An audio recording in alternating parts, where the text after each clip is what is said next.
জামবাদ গ্রামে শিবের গাজনের পুজোর আয়োজন করা হলো রবিবার।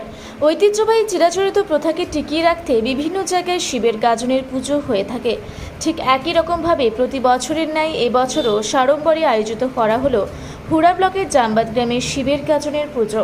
ধুমধাম করে আয়োজন করা হয়েছে এই পুজোর দিন সন্ধেবেলায় ভক্তদের উপচে পড়া ভিড় লক্ষ্য করা গেল জামবাদ গ্রামের শিব মন্দির প্রাঙ্গণে।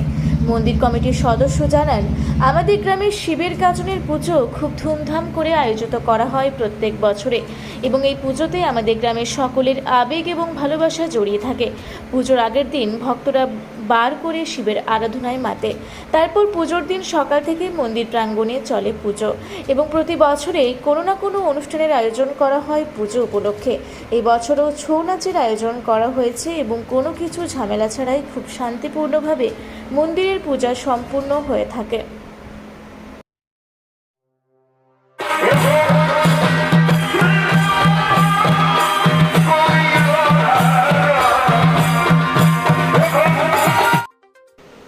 হুড়া থেকে জয়শ্রীদের রিপোর্ট, রূপসী বাংলা মিডিয়া।